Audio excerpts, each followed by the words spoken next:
We're gonna wait a couple more minutes, and I know it's Final Four. Final Four is happening right now, so we're even more appreciative of Marissa tapping in with us. That's a fact. Because we know the game's going on right now.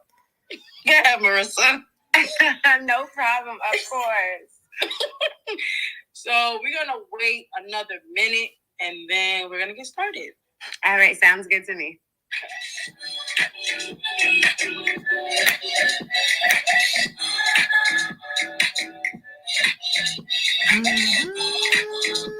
Can I tweak it?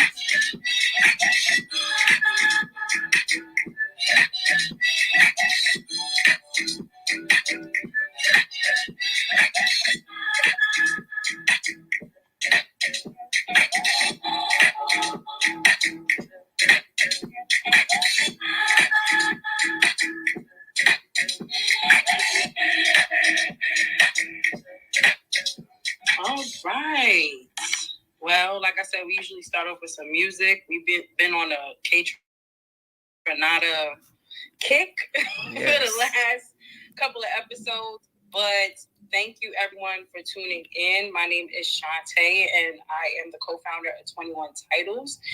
And basically, we're a consultancy firm that's teaching the next generation of athletes the power of using basketball as a tool in combination with Web3 tech to create equity for themselves and their community. So we're really big on personal and professional development of student athletes.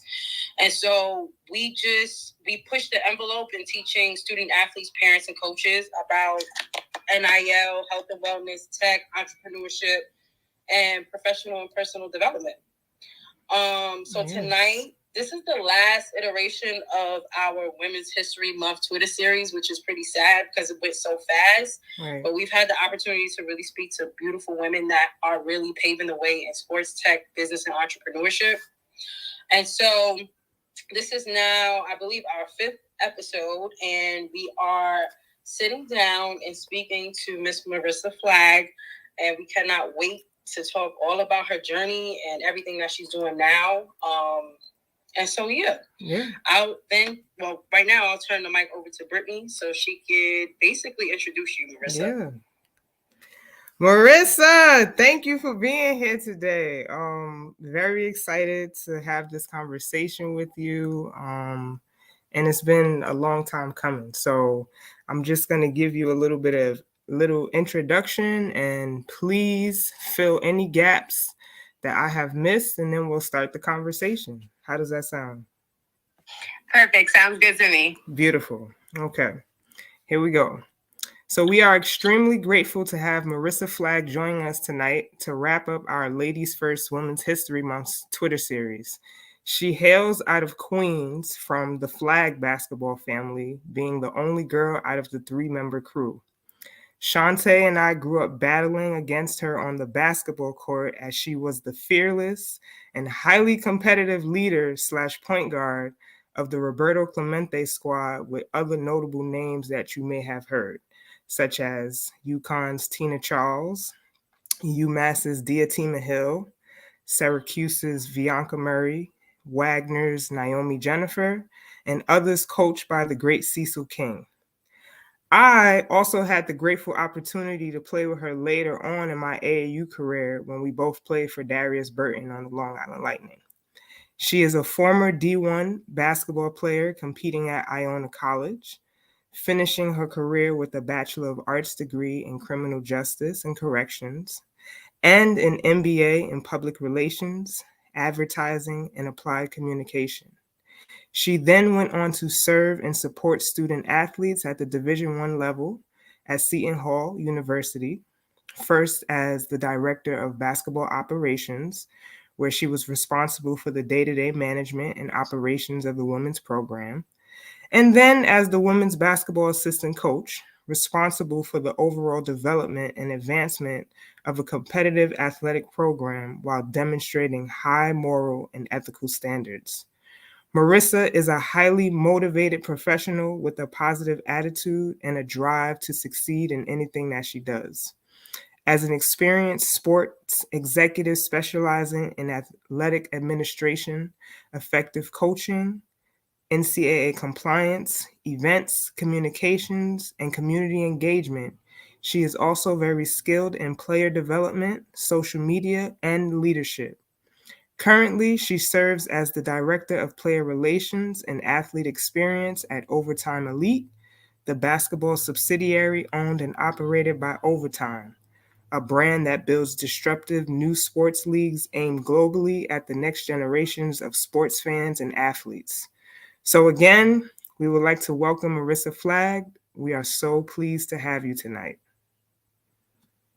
Oh my gosh, like I just wanted to stop you and be like, is that me? Like, are you saying all that stuff about me? Like, I truly, truly appreciate you both. Like, I was super excited to hop on this platform. I think what you guys are doing is amazing, and it's definitely something that's needed. It's so crazy because it's crossed my mind in so many different avenues of my life, but I'm glad to see that you two, out of all people, are the ones that are doing it. We appreciate that. Oh my gosh, that means a lot. That Wait, does. Brittany, why'd you mute up? Because I'm like, nah, Brittany. Like you know I'm over here about to cry. Like you already know how emotional I am, Marissa. That means the world to both of us. And you know, we just appreciate you. We've been watching, you know, from the sideline and seeing what you've been doing in your professional career, and it's only kind of motivated us to you know, to hop on this and do this for the next generation. So thank you. Of course. Thank you guys as well.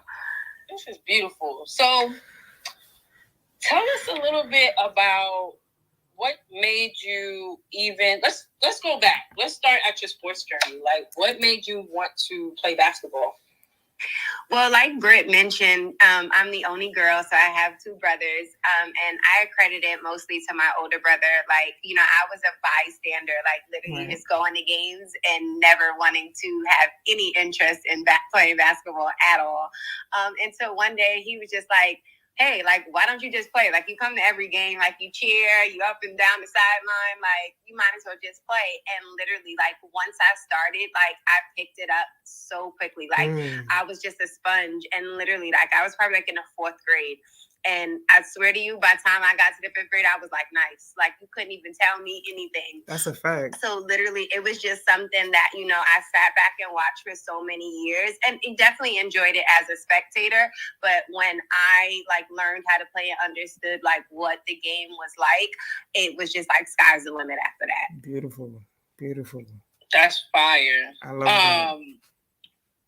And can you tell the people how your height, so that people have a better understanding of just Marissa's feisty, okay? Marissa, you want to tell the people your height? So I'm probably like 5'3", maybe. Okay, Yes. so Yes. I want y'all all on the replay to really, you know, envision Marissa. Marissa's small, but she's tough, and she has a big heart. That's and a fact. she always played to win. So I just wanted to add that. So what's really important to us as well is that, you know, we speak to high school student athletes that are transitioning to college. And what we've been hearing is that a lot of student athletes or collegiate athletes go through things go through things in college and don't necessarily want to share those things with people. It's very hard for them to be vulnerable. And Brittany and I are always talking about how important it is we call ourselves OGs, but people that have been through the journey to really talk about their collegiate journey. So can you tell us a little bit about how you went about choosing, you know, Iona College as the school to go to, and then a little bit about your journey as a collegiate athlete? Of course. You know what? It's funny that you asked that question, because I always say, like, nobody's road to success is the same. And mine definitely wasn't anything that people probably thought. Like, honestly, like, I ended up at Iona not by default, but because it was the closest school to New York when I didn't qualify. And literally, like, you know, I thought I had everything in the books. Like, you know, I was getting recruited for so many different schools, and then boom, like, I don't qualify. Like, I cannot pass my SAT, like, if my life depended on it. You know, so therefore, like, I took a semester off. Like, a lot of people don't know, I didn't go to Iona until December of my freshman year. So literally, like, I took that whole semester off. I was in the gym every day, conditioning, getting stronger, just working on my game. And when that time came around where, like, I needed to enroll in school, like, so many coaches were calling my AAU coach because they're like, why is Flagg not on anybody's roster? Like, I know a lot of schools are recruiting her, like, what's going on? So, like, by the grace of God, you know, Coach Bozzella, who was at Iona at the time, took a chance on me, and it was the best decision I made thus far. Like, literally, I met some of my closest friends there. I had a great experience. I was close to home. You know, it just kind of was just one of those, like, when I thought that people were giving up on me, they didn't. And I really thought, like, my hard work, like, paid off at the end of the day. Fire. Wow, definitely didn't know about taking the semester off. Right. And you're right, like, everybody's journey looks different. And that actually speaks to you being tenacious, right? And just staying focused on the goal, which is to continue to play college basketball. Because I don't know if other people would have remained as focused. Right.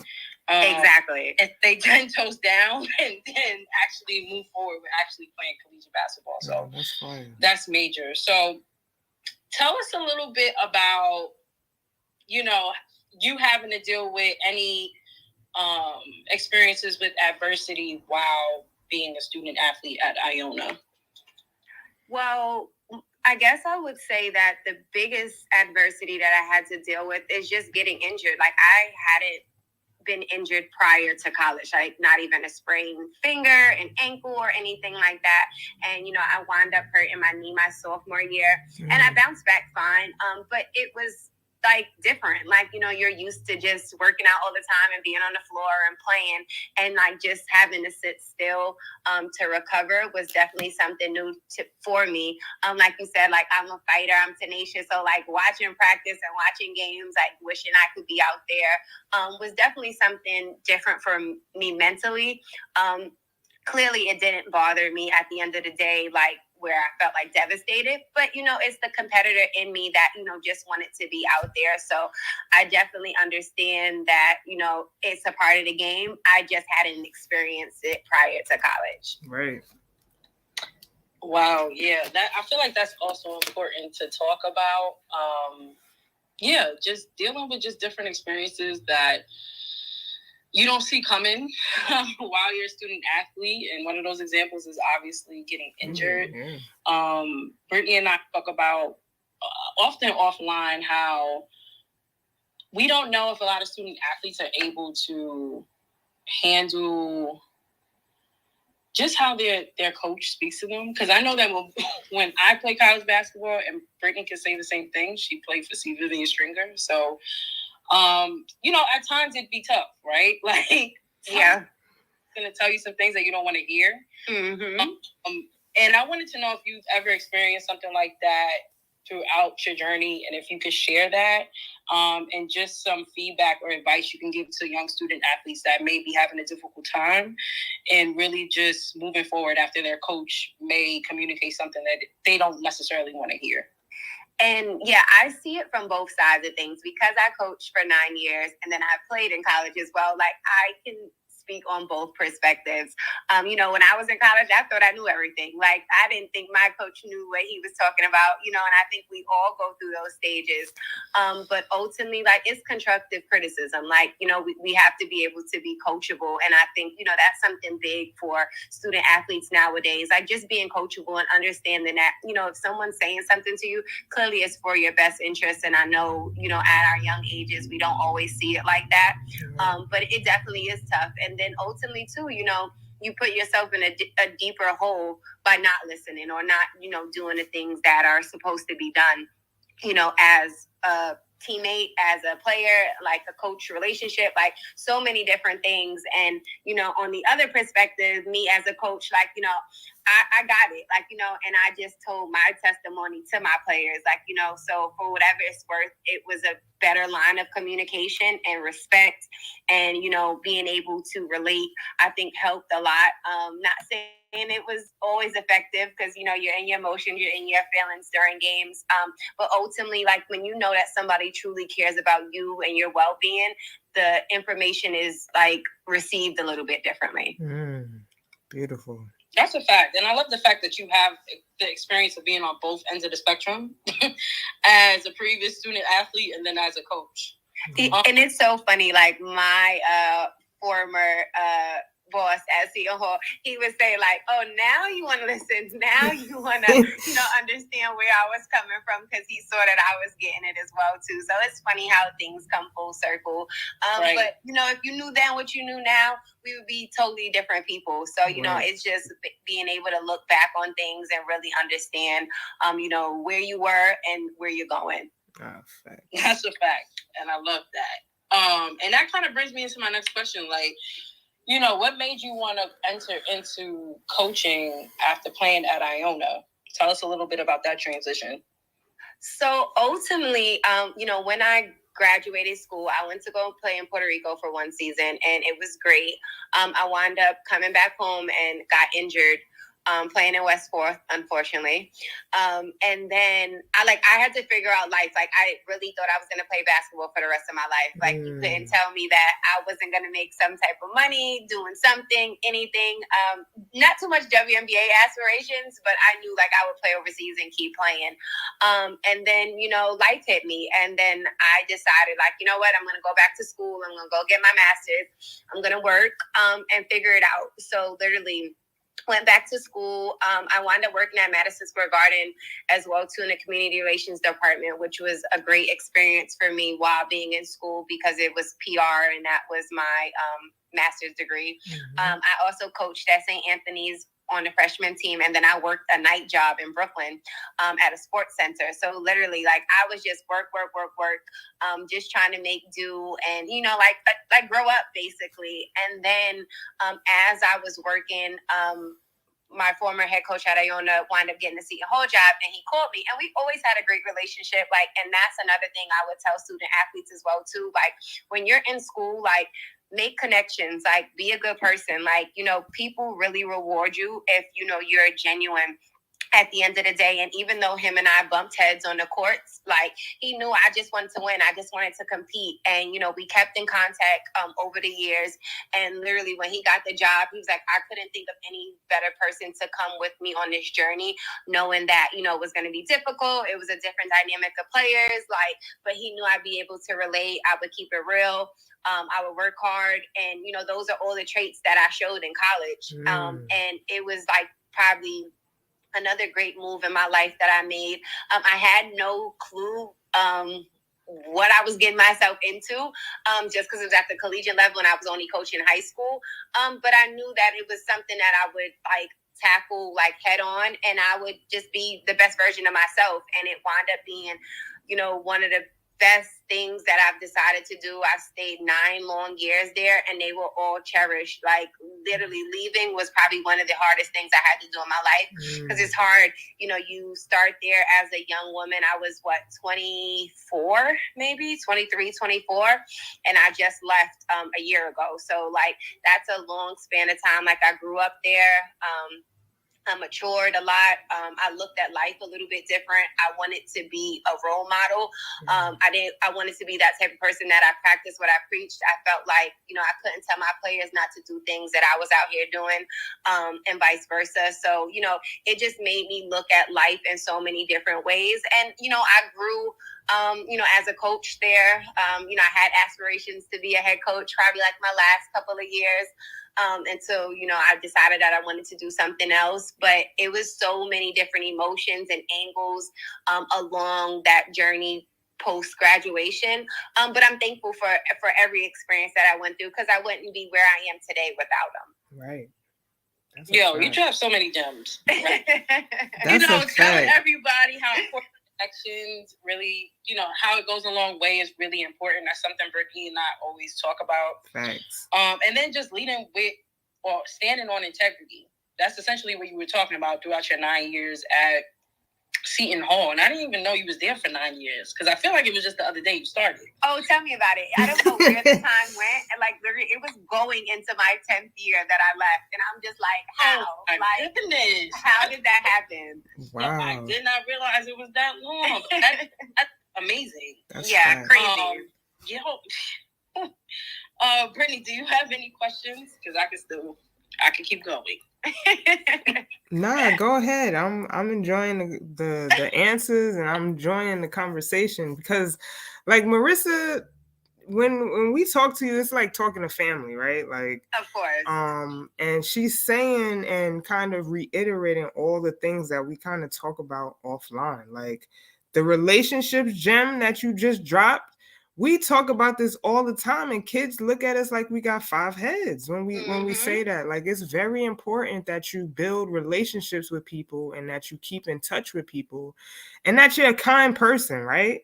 Yeah, like so true. Because it always comes back tenfold when you do those things. So I really appreciate you dropping that gem, Marissa, for real.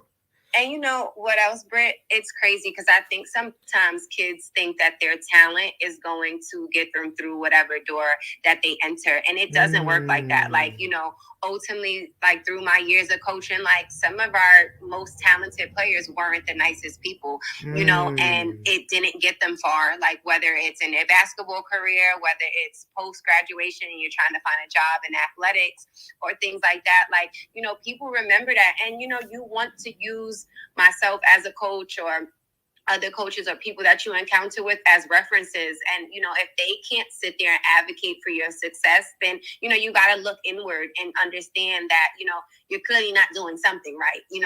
Right. Whether, no one's sitting here saying that you have to be perfect because we all have good days and bad days, but like that type of like aura and good energy and just, really being the best version of yourself, like should be a daily thing for people. Facts. I wish we had a bell, Shantae. Siren. Something like sound off. Like, no, that's something that like Brittany mentioned. Like we talk about that often. Like be kind, right? Like extend grace to people and be kind. It's important down the road. So tell us a little bit about your transition out of Seton Hall and then what happens next. Like how did you get over to Overtime Elite? So I knew that I wanted to stay in basketball. I didn't know in what capacity, but I knew I wanted to stay around basketball. Like, it's been in me for so long. Like, I feel like I have so much to give in so many different avenues. And I felt like I was well versed, like whether it be from school or just coaching or just playing or just people. I knew that I would wind up somewhere in this realm of basketball. A friend of mine, who was working in the NBA at the time, had a friend that was working at Overtime, and through great connections, because he was a friend of a friend, but I met him a couple of times, and, we just stirred up great conversation and kept in touch. He enjoyed what I was doing, and I enjoyed what he was doing in his career. So we kept in touch. And then he knew that I was trying to transition out of coaching, and he's like, hey, I'm going to put you in touch with my friend. Connections, guys, Rolodex, like, you want to build that throughout the years, guys. But he put me in touch with his friend who was working at Overtime. Her and I, went back and forth email. I asked to set up a call. We got on the call. She had great energy. I had great energy. She was like, girl, if anything comes up, you're going to be the first person I think of. Right. Fast forward, something came up over the summer. Boom, she suggested me, killed the interview process, and here I am today. Just made my 1-year anniversary in February at Overtime. I need a horn. I didn't know it's already been a year. Yes, literally. And it's so funny, and I think this is something else that kids need to take into consideration as well is like just taking a leap of faith. Like, you know, like I am a New York City girl, like all the way. Like even living in Jersey, I think I probably was home like every other day. But like, and I live so close to the city, probably like 15 minutes away. But you know, like I took a leap of faith, like moving to Atlanta. Like I had no clue that the job was even in Atlanta. Like I had heard about overtime and what they were doing, but I didn't know that the job was in Atlanta. I thought it was in New York because the base is in Brooklyn. So I'm like, oh, I'm just going to get on a train. I'm going to go to work. I'm going to be a city worker. Like, I love this. Like, walk down Times Square. Like, do all the stuff that people in the city do. And, you know, then when they called to offer me the job, they're like, hey, it's in Atlanta. I'm like, oh, wow. Like, I was so close-minded at first. And, you know, it's just something that, like, I just didn't know if that's what I wanted to do. I knew I wanted to get out of coaching, but I didn't know if I wanted to move to get out of coaching. So, you know, it was just like, all right, Marissa, think this through. This is going to be a great move for you. It's the next step. You know, you taking a leap of faith is a mature standpoint for you as well too. So just do it, and literally pack my stuff up, and then I was out the door and headed to Atlanta. So like literally, I know for kids sometimes, like, you know, when you're thinking about going away for school, or, you know, is this the right decision for you? Like, you know, sometimes you just got to sit back and just go with your gut, and literally when you're in that situation, just make the best of it. Right. Again, a bunch of gems being dropped. But that is amazing that, you know, you had enough courage to just, like you said, take that leap of faith and move. How's the transition been, you know, from moving from New York to Atlanta? You know what? It's growing on me. You know, I love the fact that Atlanta is just booming. Every day is something, you know, and I think it's a great city for like young entrepreneurs. I think it's a lot of Black businesses, which I think is amazing. The culture here is nice. It's different from New York because we got so much diversity in New York, but like down here, it's very like, you feel homey. You feel like, you know, when you went to go order your food, you were like talking to your aunt or your grandma, you know, so that homey, like Southern hospitality, you know, is definitely growing on me.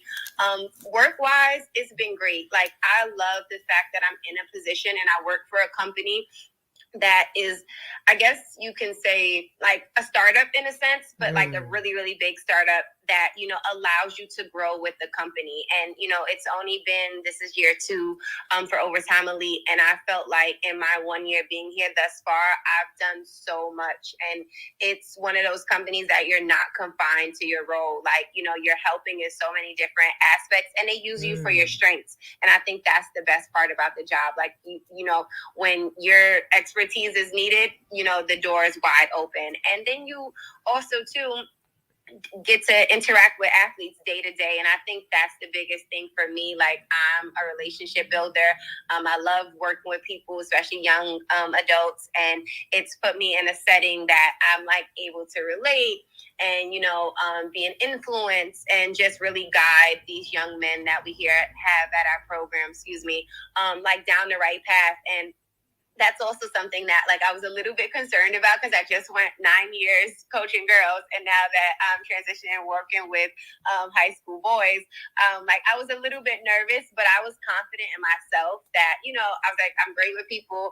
I'm like, I'm always going to be authentic and real, and I was like, they're going to be able to see that. And you know, I feel like at such a young age, the biggest thing for kids are like is a trust thing, and I think I give that off. So the transition was super, super easy, even though I was a little bit doubtful. I love how you mentioned you have a degree in PR and how this is kind of a full circle moment for that as well. So everything that you've been learning and all your experiences in that realm is actually having you flourish in this space. That's what it sounds like. Right. Exactly. And it's funny because I used to joke when I was coaching, because I actually like went back to school maybe like 4 years ago, and I got a certificate for like K through 12 advisement. And I'm like, oh, I'm going to go teach. Like, I knew it, like I said, I knew I wanted to transition out of coaching, didn't know what realm, but I was like, oh, I'm going to go teach. And I'm like, now it's so funny how like all of these degrees that I thought I was never going to use are now coming full circle in my new role. And I was like, oh, maybe my time wasn't wasted going back to school. And that's how it happens. Brittany and I talk about that offline. Just all of the things that you're learning and experiencing throughout your life is just basically being put in a toolbox, and you never know when you're going to have to pull something out. Yeah. But it's going to be helpful and valuable down the line. That is so true. And also, too, I think just playing, like us just having that focus to be, good players, like that hard work, that work ethic, that like grind, like you don't lose that stuff. You just apply it in a different way. Absolutely. 100. Do you want to tell everyone here and then on the replay just a little bit about what Overtime Elite is and what you guys do over there? Of course. So Overtime Elite is a new sports, like innovated league where we have high school athletes that either one are going down like a professional route. So the first group of young men opted out of college prior to NIL to receive money to pursue a professional career, whether it be overseas, NBA, and G League or whatever like that. And then we have another group of young men who are on the scholarship route, who are in school, are taking classes to qualify to play Division I basketball. And, they work out and compete and play in a league as well, too. So it's a combined league of young athletes, mostly that are top ranked in their class, or, like I said, have those aspirations to play at the professional level. It's also a huge hub for NILs, media, so many different avenues and aspects.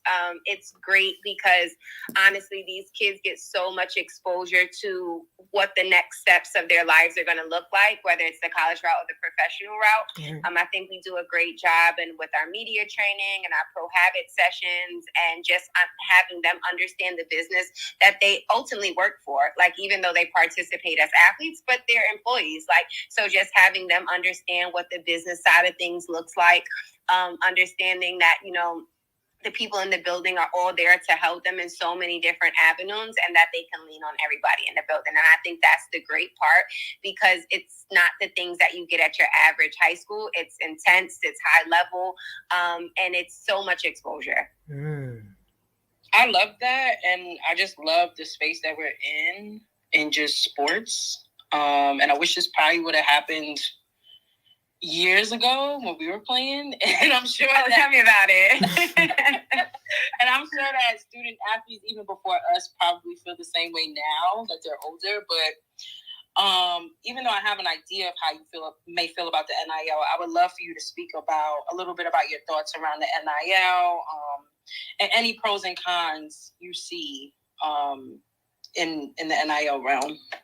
So it's so crazy because I'm like, it's as simple as it sounds, right? Name, image, and likeness. And like, that's AKA for just being yourself, basically, and then you're just getting like compensation for, being yourself. And, I think that's great. I think the fact that all this time and all these years that basketball has been around and, people and companies are making money off athletes in so many different avenues. It's nice to be, compensated and rewarded for, ultimately just being you. And I think the nice part about NIL, like I mentioned earlier, is the fact like it's just not solely based on talent. Like, your on-court talent, not your on-court talent. It can be off-court. It can be looks. It can be personality. It can be traits that you have that people like to see. And, I think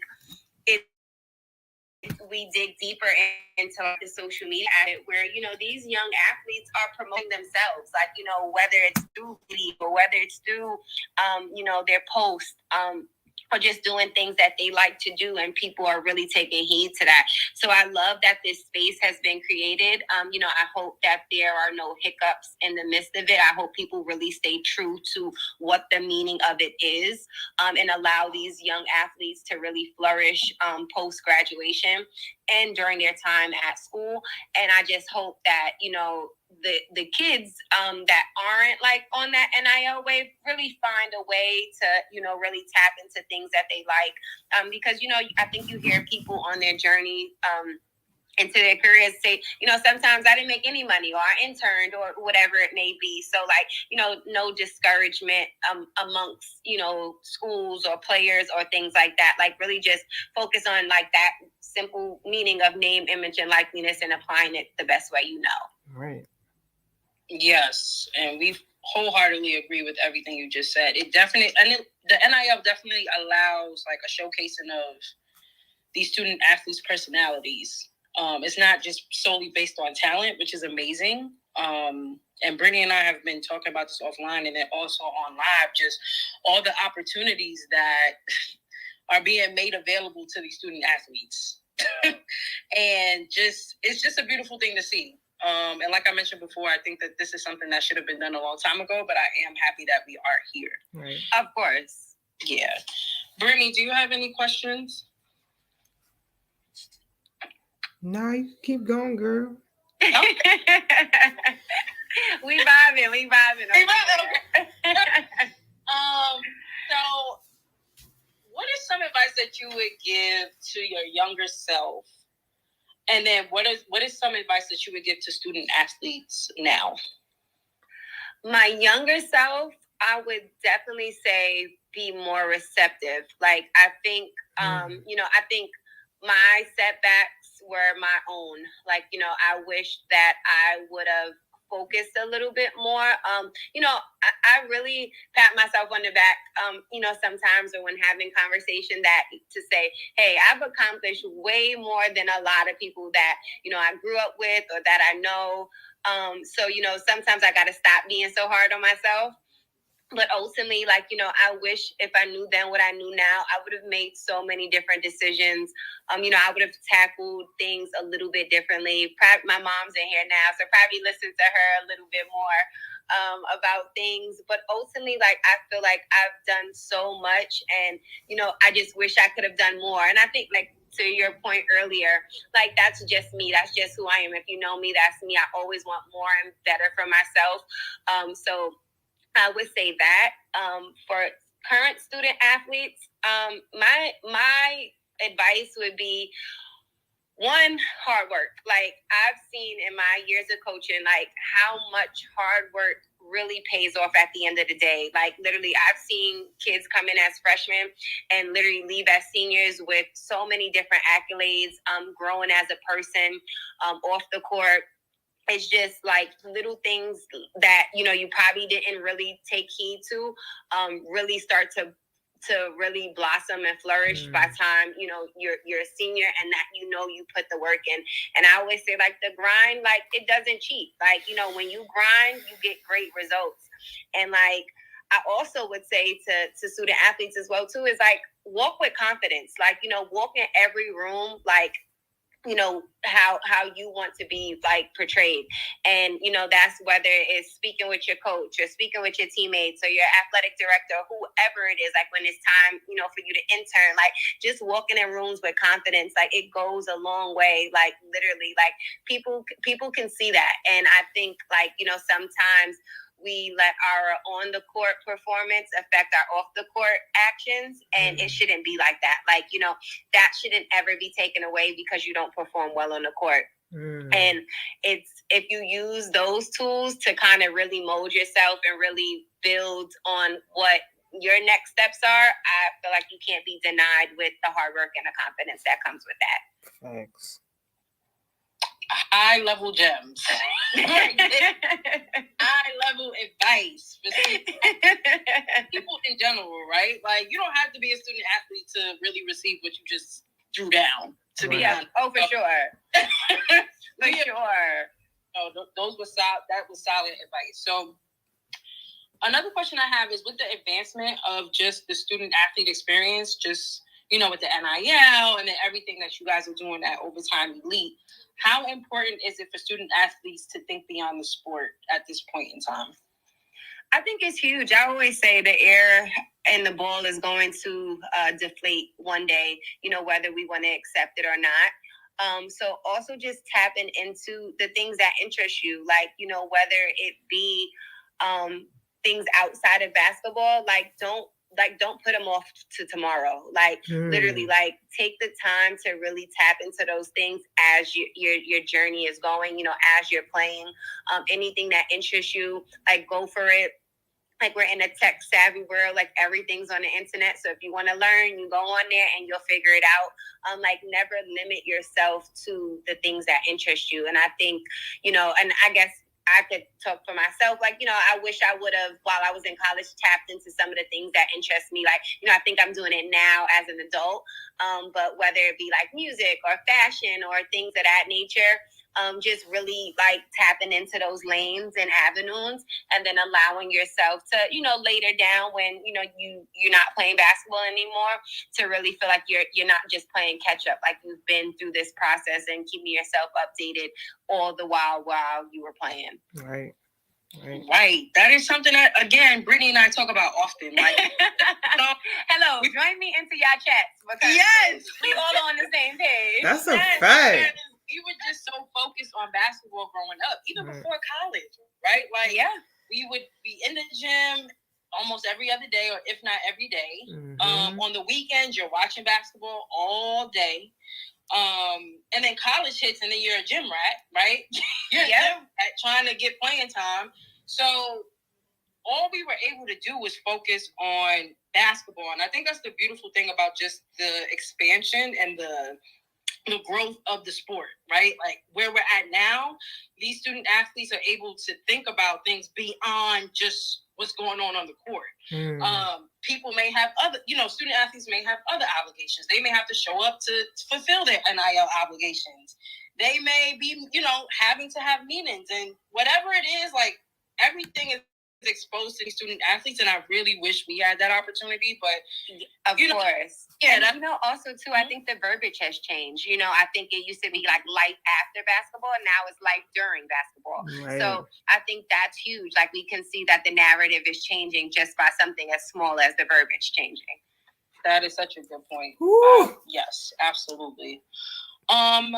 We are about 40 minutes in. Right. Obviously, I don't want to hold everyone too long, but one of my last questions is like, what's on the roadmap? Like, what does Marissa Flagg have coming down the line? What does she want to do in the near future? Oh my God, that's such a great question. So I actually just partnered with a clothing manufacturing company here in Atlanta that we just started. So I am tapping into the entrepreneur side of things.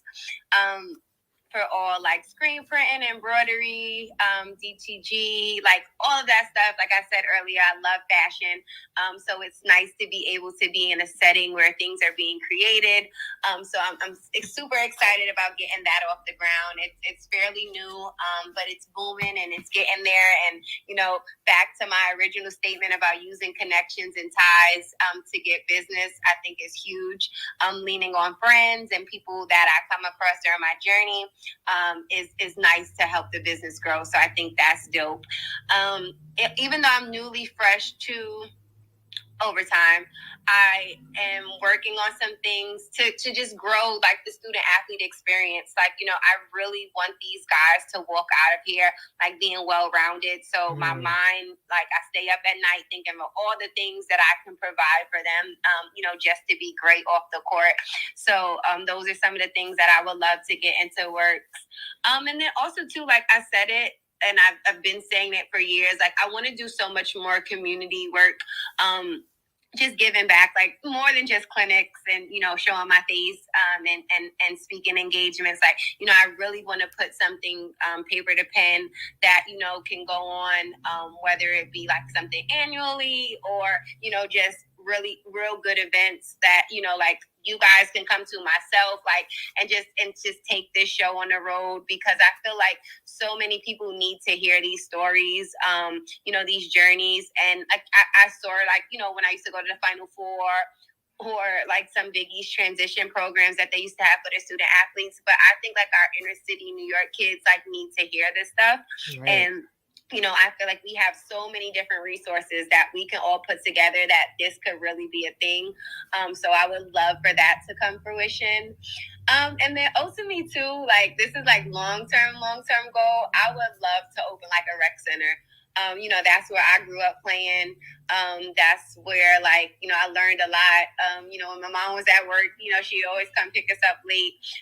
So just providing a safe space at that, where, basketball is there, mentorship, arts and crafts, like just so many different things, where I felt like I became the kid that I am today. So that's like a long term, but I would love to see that happen. Ooh. All amazing things coming down the line for you. Amazing. But any way that we can support, we definitely are on board. We love everything that you just mentioned and everything that you've been doing. And again, we're just super honored for you to come in here and really just to talk to us. Yeah. Really, you've been doing amazing things, and obviously we've known you for years, but we just wanted to give you your flowers. Thank you. And give people the opportunity to really hear about your journey, because it's probably going to motivate and inspire, not even just student athletes, but people in general. Just very definitely.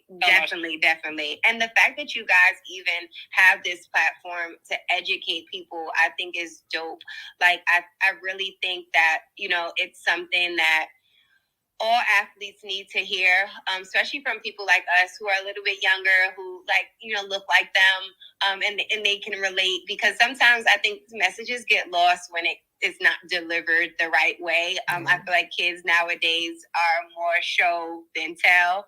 So, if we can show them our past, if we can show them the things that we've accomplished and did, it sits better with them. It resonates just a little bit more. No, that's a fact. Absolutely. I want to give the floor to anyone who may have questions at this time. Does anyone have any questions? Yes. Feel free to tap in. That's a fact.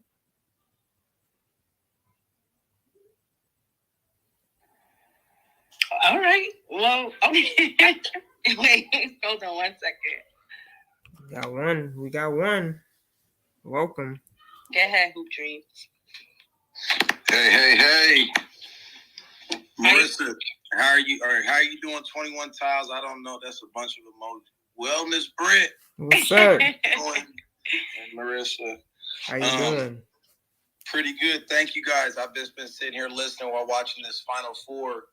But I wanted to ask you, Marissa, what, if I already missed it, but what's kind of next with OTE? I've been loosely kind of from afar.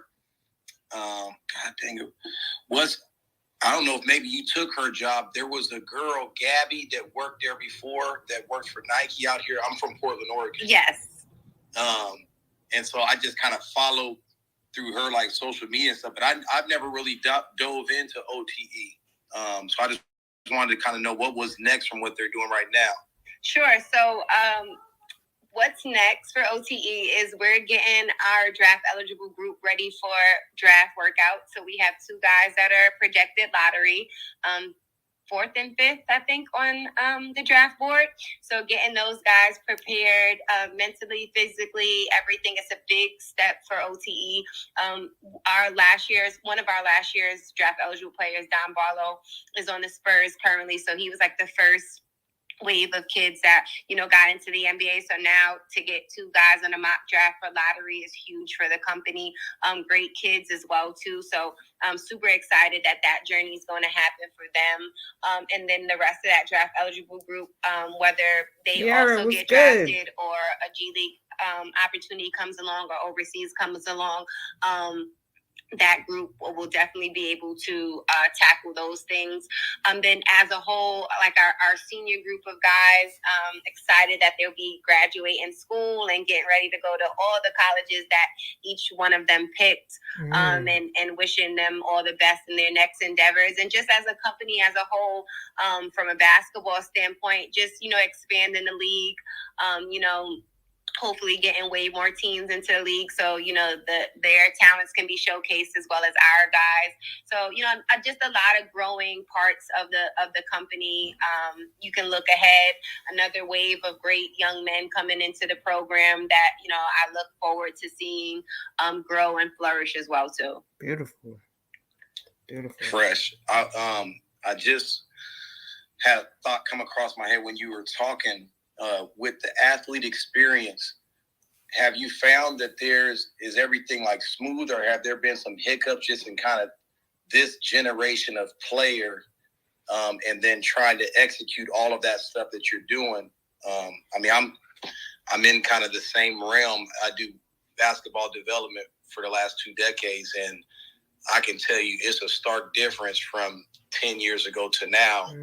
And how nuanced you have to be in your communication and ability to teach. Oh yeah, you hit it on the head completely. I think the difficult part is really tapping into what they like, because to Shantae's point earlier, you just think basketball. So just honestly opening their minds up to different ideas and people and experiences, I think it's been my way to foster like great environments and great relationships. But also too, like, you know, I hope that the players tap into some of the things that they love as well, or grow to love, and then just expanding on that. Right. That's fire. Has it been a smooth transition, or have there been any hiccups? Some smoother than others. I think it's a case-to-case basis. You know, each player is different in their own special way.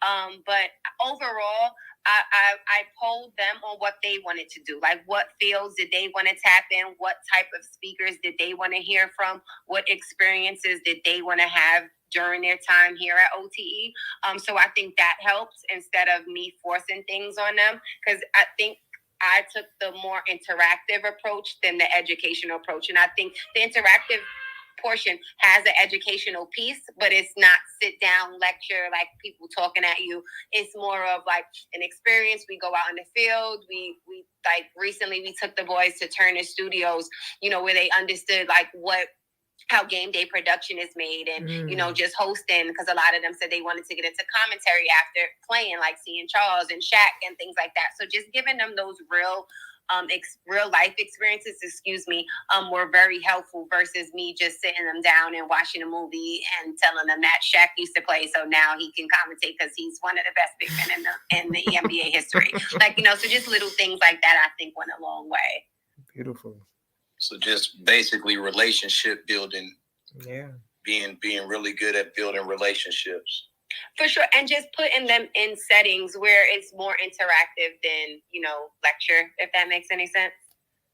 Yeah, because I found that empowering the youth and giving them some ownership in what you're doing is kind of what they, at least it's worked on my side, versus like you said, where you're just looking at them like a blank canvas or a board and just throwing what you, because you like, I know more, you know, you just want to learn, and getting to know them on a personal level, because things like I just heard you saying earlier about being a gym rat, being at the rec center, this isn't that type of player that's around today. So then if you're from that you're a diehard gym rat, yeah, they work out, but that's not, them ain't the same vibes. You got to figure out what their vibration is to tap in, and maybe down the line they'll jump over to that.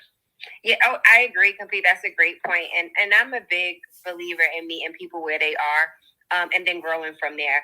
And I think that's the thing, like getting player input is huge. It's funny, earlier in my coaching career, I probably wouldn't have said that. Like, I was more like militant in the fact of I wanted them to do it this way because I know working hard would get you this. But, you know, as I loosened up and understood that the culture has changed, the generation, this type of quote unquote basketball player has changed. So player input, I think, is huge. And like I said, meeting them where they are and hoping that we can make strides past that, because ultimately we all know this, like no one likes being uncomfortable, like, you know, and we are in positions to break those molds and break those habits. And I think that's something that comes with trust, relationship building, and all those other great tools to get kids to understand why what you're trying to project on them is important and will get them far. Fire. Facts. Definitely. Yeah, it's our job to keep that fire stoked and keep them connected. Is if we reverse the roles, we didn't know all the shit before. Period. We look at them, if they taller or more athletic and they look older, but at the end of the day, they still fucking kids. Yeah. Period. Yeah, and people have to understand that. Okay. I love that. Those Definitely were great questions. Thank you, Hoop Dreams Ball. We appreciate you guys. No, appreciate you guys holding this down. I just the stuff that kind of, as my homeboy says, grinds my gears. It's like, this is Women's History Month. We got the Final Four on. It's a lot of, like, the ladies should be getting more love. You know, with the basketball, like, this vibe should be even more. All this great information that was shared, and you women that's in powerful positions and at the seat of the table, other women.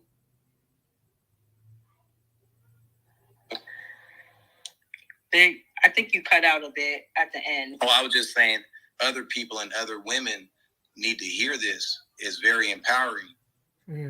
Thank you. Yeah, you know what I love to see. Say that again.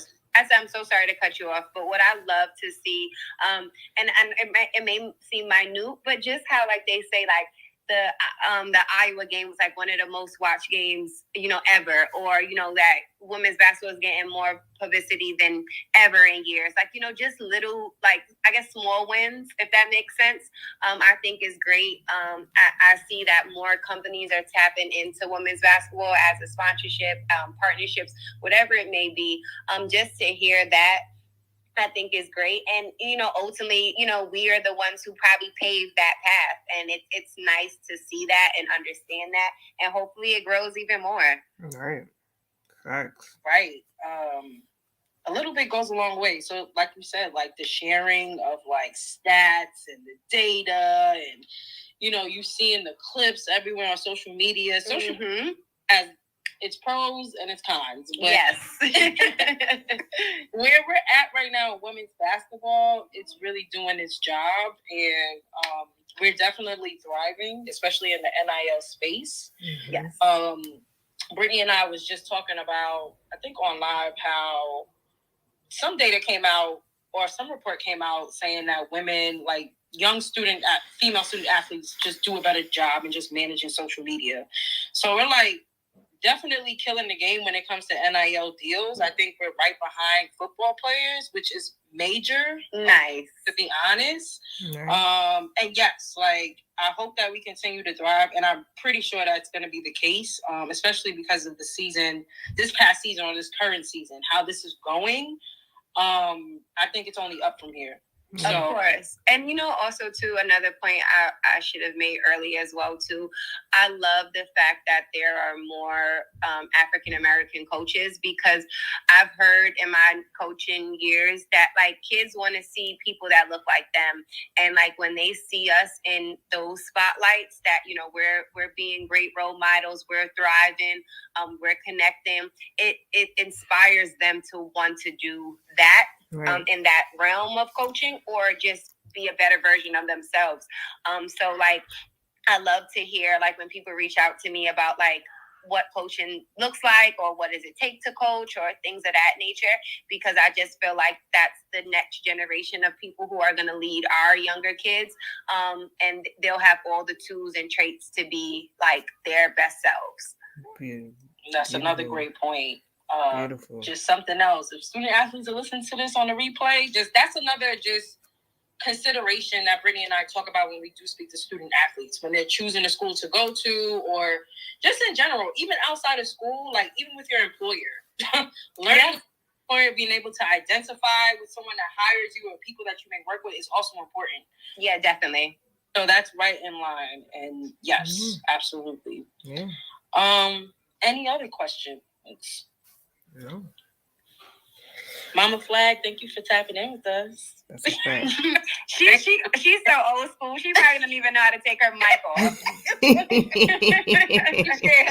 in here and listening. That's a fact. She's my number one supporter. So, I love you and thank you for everything. That's so sweet. Oh, she got the emoji. Mom's is down there. Hold on. Hey!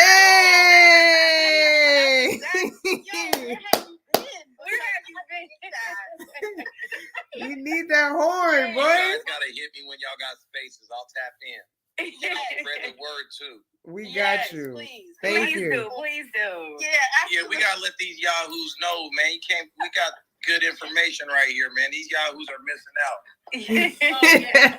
Right. And that's exactly what we really push over here at just 21 Titles, which is really to just expose young student athletes to just different routes that they can take the course of their life. So this was a wonderful conversation, a beautiful conversation. Beautiful. And again, we appreciate you all for tapping in with us tonight, knowing that the Final Four is going on. And again, just wanted to give you your flowers, Marissa, for your journey, everything you've been doing, and everything that's to come.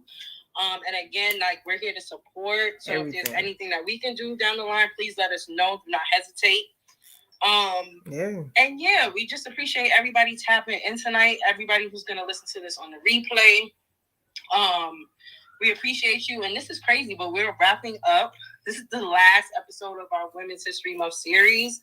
But this was such a beautiful conversation and a beautiful way to end it. If in fact you wasn't here live, like I said, please catch it on the replay. And if you have any questions, just tap in with us. You can DM us, you can email us. And yeah, Brittany, do you have anything left?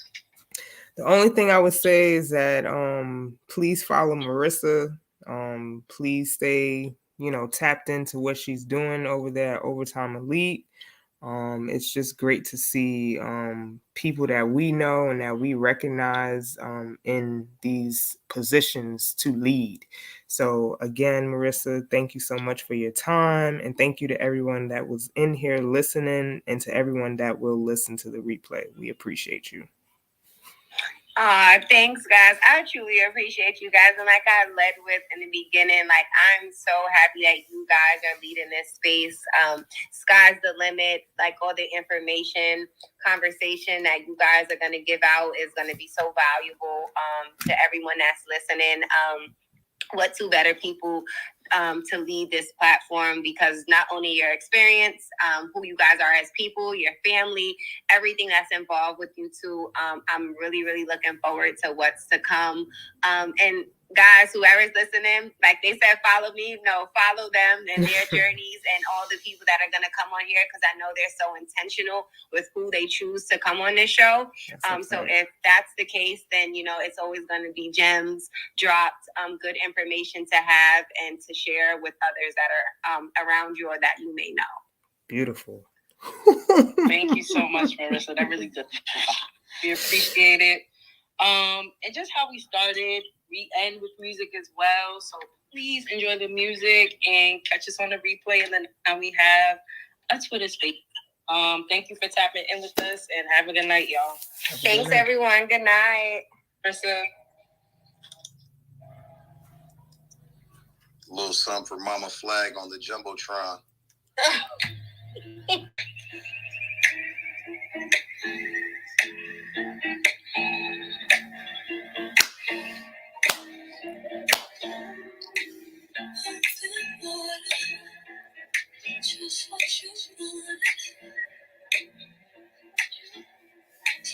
We've been on the Cape and etiquette.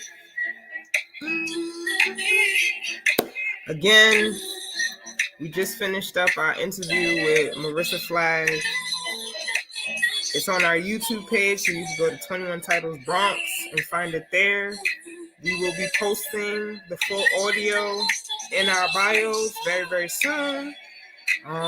Please follow us on Instagram, follow us on Twitter if you're on there as well. And we'll see you on Sunday. Thank you to everyone that tapped in.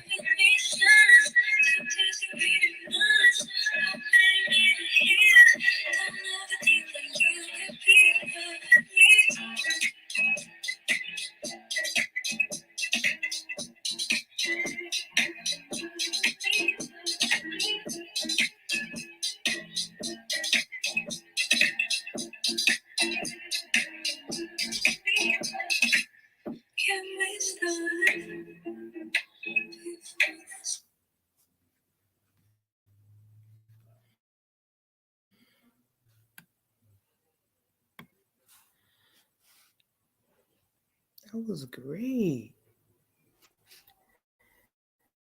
Ooh, that was great, baby.